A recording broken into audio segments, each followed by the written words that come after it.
Assalamualaikum warahmatullahi wabarakatuh. Saya M. Rakib Jamari dari Pekanbaru, Riau, Indonesia. Saat ini Ramadan yang ketiga, tanggal 26 April 2020. Sekarang saya akan membacakan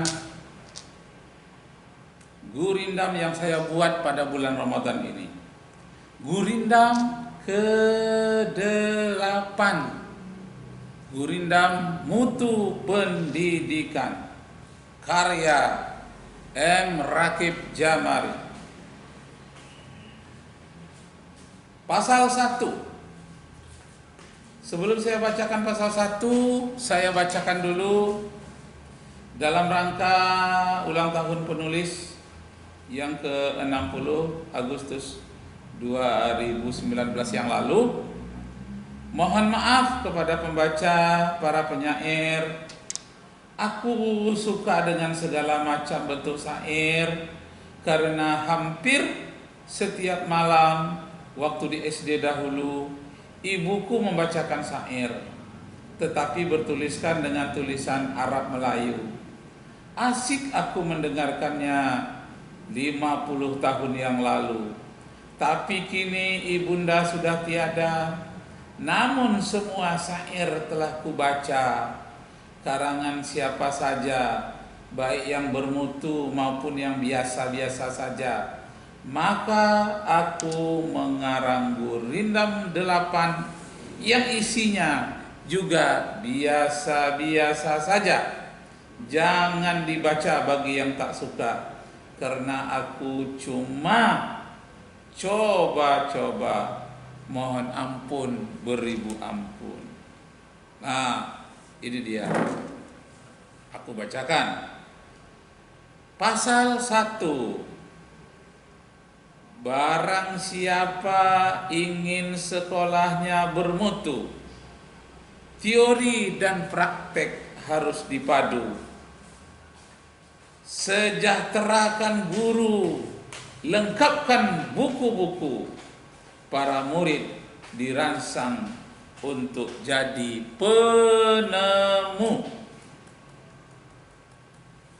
Ya, rangsanglah murid-murid untuk menjadi penemu. Pasal yang kedua. Barang siapa ingin pendidikan bermutu, pemerintah dan masyarakat harus bersatu. Produk luar negeri disaring dahulu supaya generasi muda bisa berpacu.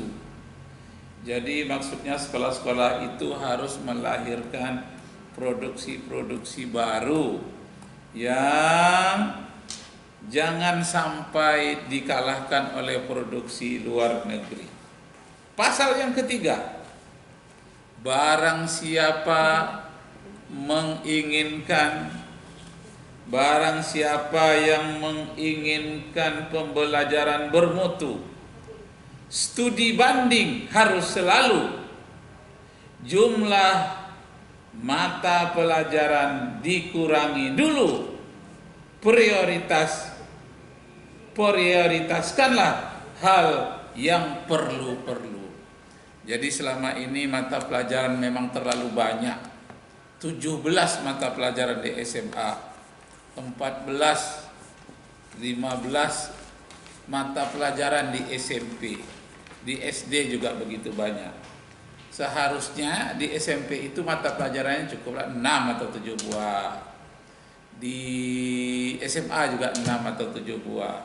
Biar sedikit tapi mendalam. Sekarang ini semuanya dipelajari tapi mubazir, datar, tidak mendalam sama sekali. Nah, kita tinggalkan itu semua. Kembali kita kepada masalah Gurindam yang ke-8. Pasal 3. Barang siapa ingin pembelajaran bermutu, studi banding harus selalu. Jumlah mata pelajaran dikurangi dahulu. Prioritaskan yang perlu-perlu. Pasal yang keempat, barang siapa yang ingin ilmunya bermutu, mengadakan percobaan harus selalu korbankan tenaga, pikiran, dan waktu. Disangka gila, janganlah malu. Jadi kalau orang selalu serius dengan satu ilmu pengetahuan, disangka orang kita gila. Gila-gilaan dalam matematika, fisika, gila bahasa Inggris, dan gila-gila yang lain-lainnya. Gila puisi, gila syair, segala macam nih, karena saking seriusnya atau kemasukannya. Jadi jangan malu. Nah, hal yang belum dipikirkan itu harus justru cepat diburu. Pasal 5 Gurindam 8 menyatakan, barang siapa ingin masa depan bermutu, buatlah perubahan dari waktu ke waktu. Hal yang belum dipikirkan harus justru diburu. Tenaga matahari dan angin coba dipadu. Jadi energi matahari, energi angin itu belum maksimal dipakai di Indonesia. Coba itu yang diburu. Saya teringat waktu di Jogja pergi ke Candi Prambanan, naik oplet, naik taksi bersamaan dengan orang Prancis. Lalu saya tanya, "Can you speak English?" "Yes," katanya, "I can." Karena saya khawatir orang-orang Prancis tidak bisa berbahasa Inggris. Lalu saya tanya, "Where are you from?" "France," katanya, "dari Prancis." "What you occupation?" "Apa pekerjaanmu?" Katanya, "Engineer." Lalu saya tanya lagi, katanya saya seorang insinyur. "What subject do you engineer?" Kata saya, "Dalam bahagian apa keinsinyuran Anda?" Dia jawab, "Solar energy." Solar energy artinya energi matahari. Kata saya mengatakan, "It's amazing." Itu sangat-sangat mencengangkan. Kenapa? Karena di Prancis cahaya mataharinya sedikit, orang banyak mau menjadi insinyur tenaga matahari. Sedangkan di Indonesia mataharinya melimpah, tidak banyak orang yang mempelajari tentang energi matahari. Oke, lanjut. Pasal yang ke-6 dari Gurindam yang ke-8. Mutu selalu hadir karena disiplin. Banyakkan belajar, sedikitkan bermain. Dunia pertanian jadikan cermin supaya tiada lagi masyarakat yang miskin. Nah, selama ini masyarakat miskin itu cenderung masyarakat petani. Yang kaya justru masyarakat pedagang. Tapi yang akan datang harus yang tidak ada miskin itu dari kalangan petani. Karena itu kombinasikan dunia pertanian dari hidroponik kepada yang tradisional. Hidroponik harus dibangun di mana-mana karena tanah pertanian sudah kekurangan, sangat kekurangan. Lanjut pasal yang ke-7. Mutu bisa hadir karena desakan. Mengunggulkan mata pelajaran yang sangat diperlukan. Jika belajar di dalam kelas, cukuplah sampai pukul 11 agar generasi muda tidak pemalas.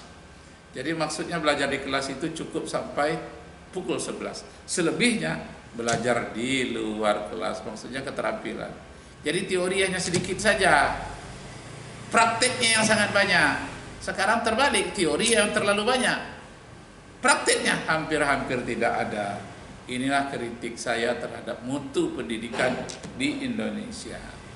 Karena saya mendapatkan pengalaman 20 tahun sebagai Widya Iswara di BPG dan LPMP di Indonesia, terutama di Provinsi Riau. Saya mendapatkan pengalaman ini. Nah, terus terakhir pasal yang ke-8 akan saya bacakan. Mutu hadir karena pengorbanan. Murid dan guru cinta pengetahuan. Masalah sampah jika belum diselesaikan, jadikan penanggulangannya sebagai mata pelajaran. Nah, harus ada nanti mata pelajaran penanggulangan sampah. Nah, dipraktekkan langsung. Jadi saya sebetulnya sudah banyak mengusulkan mata pelajaran baru. Antara lain mata pelajaran anti penipuan. Itu harus menjadi mata pelajaran. Karena mata pelajaran ini penting, tetapi sangat penting di dalam kehidupan, tapi tidak diajarkan di sekolah. Mari yang sangat penting dalam kehidupan itu diajarkan di sekolah. Bagaimana antisipasi beribu-ribu macam penipuan. Mulai dari penipuan di HP, penipuan jual beli minyak, penipuan di pinggir jalan, penipuan dalam bidang perdagangan investasi, penipuan dalam bidang perdagangan, dalam bidang produksi, penipuan di bermacam-macam penipuan dalam bidang kesenian, dalam bidang pendidikan, ijazah palsu, banyak sekali penipuan. Mari dibuat mata pelajaran baru, namanya mata pelajaran anti penipuan, supaya orang-orang yang berpendidikan tidak ada lagi yang tertipu. Ini doktor, profesor, ada yang tertipu oleh itu pedagang-pedagang yang mengatakan investasi emas, investasi segala macam, yang menawarkannya hanya taman SD atau taman SMA, tapi yang tipunya profesor, doktor. Kenapa? Karena tidak adanya mata pelajaran anti penipuan. Jadi kalau ada mata pelajaran baru anti penipuan, baru melihat mata orang itu saja kita sudah bisa menebak bahwa orang itu penipu. Melihat dari senyumnya, tutur katanya, gerak-geriknya, kita sudah bisa menebak itu penipu. Jadi ada psikologinya juga, psikologi anti penipuan, dan mengenal 1001 cara penipuan dan 1001 cara mengantisipasinya. Itu dijadikan mata pelajaran baru. Nah, yang kedua, saya usulkan mata pelajaran baru adalah penanggulangan sampah menjadi emas. Sampah bisa diolah menjadi emas, ya setidak-tidaknya dijual, nanti bisa dibelikan kepada emas. Yang intinya sampah yang terbuang itu diproduksi kembali menjadi barang yang berharga buat mesin-mesin skala kecil. Kalau skala besar, konglomerat juga yang akan beruntung, rakyat tetap menjadi pekerja dan menderita. Nah, ini Gurindam yang ke-8, pasal yang ke-8. Mutu hadir karena pengorbanan.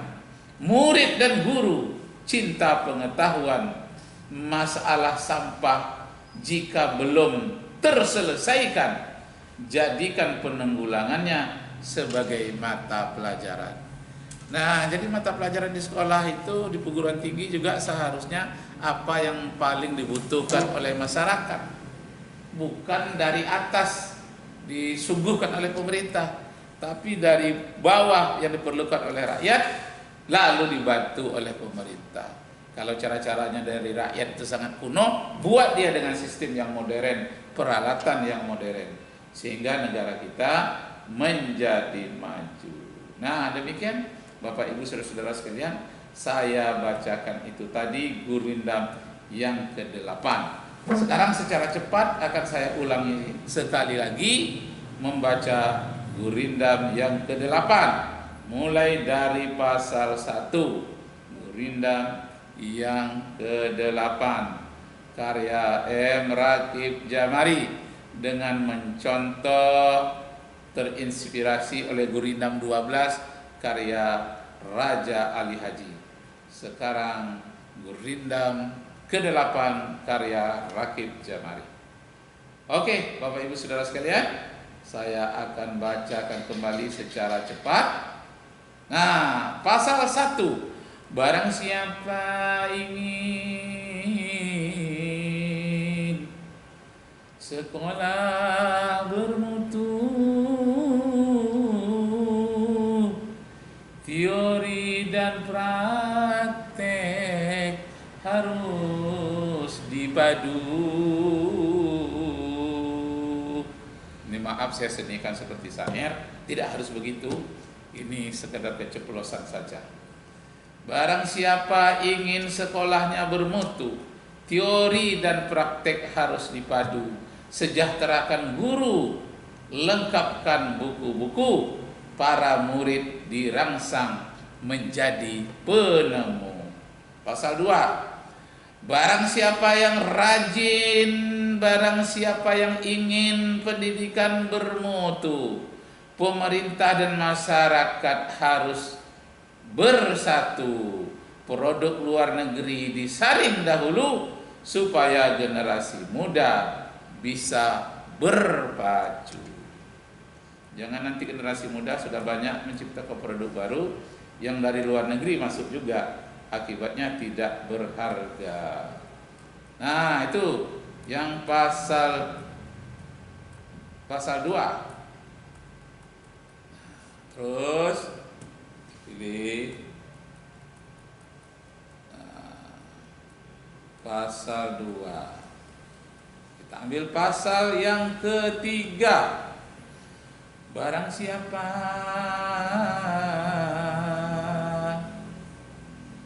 ingin pembelajaran bermutu,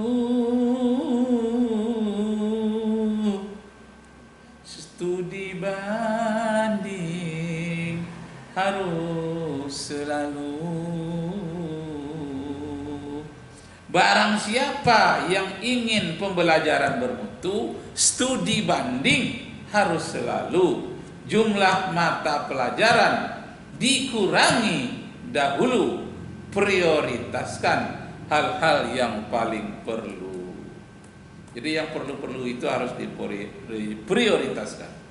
Gurindam yang keempat, barang siapa yang ingin ilmunya bermutu, mengadakan percobaan harus selalu korbankan tenaga, pikiran dan waktu. Disangka gila, janganlah malu. Pasal yang kelima, barang siapa yang ingin masa depannya bermutu, buatlah perubahan dari waktu ke waktu. Hal yang belum dipikirkan orang justru diburu. Tenaga matahari dan angin coba dipadu. Pasal yang keenam, mutu pendidikan itu harus selalu hadir. Hadirnya karena disiplin. Banyak belajar, sedikitkan bermain. Dunia pertanian jadikan cermin supaya tiada lagi masyarakat yang miskin. Jadi targetnya tidak ada lagi masyarakat yang miskin. Pasal yang ketujuh, mutu bisa hadir karena desakan. Mengunggulkan mata pelajaran yang sangat diperlukan. Jika belajar di kelas, cukuplah sampai pukul 11 agar generasi muda tidak menjadi orang pemalas. Yang kedelapan, mutu hadir karena pengorbanan. Murid dan guru cinta pengetahuan. Masalah sampah jika belum terselesaikan, jadikan penanggulangannya sebagai mata pelajaran. Jadi seandainya orang tuanya bertanya, "Nak, pagi ini apa mata pelajarannya?" Mata pelajarannya adalah penanggulangan sampah. Nah, ini bisa dapat masukan dari orang tua, dari guru, dari lurah, RT, semuanya menyatu, baik secara teori maupun prakteknya. Bagaimana sampah bisa diolah menjadi emas. Sekian, terima kasih. Gurindam 18 akan dilanjutkan besok. Gurindam 9 sampai Gurindam 12 terhenti karena Gurindam 12 sudah ada yang buat, Raja Ali Haji. Nanti kita lompat ke Gurindam 13, 14, 15, 16, 17, 18, 19 sampai Gurindam 22. Tapi sambil ini berjalan, sambil dicek, ada juga perbaikan-perbaikan salah ketik atau kata-katanya yang kurang. Sampai ketemu lagi pada Gurindam berikutnya. M. Rakib Jamari dari Pekanbaru. Wassalamualaikum warahmatullahi wabarakatuh. Allahu akbar, Allahu akbar, Allahu akbar.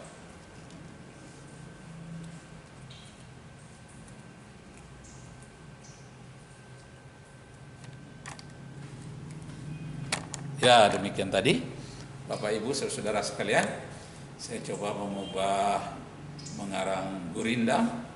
Sebetulnya sudah sejak lama saya berpikir, mengapa di mana-mana cuma gurindam 12, gurindam 12.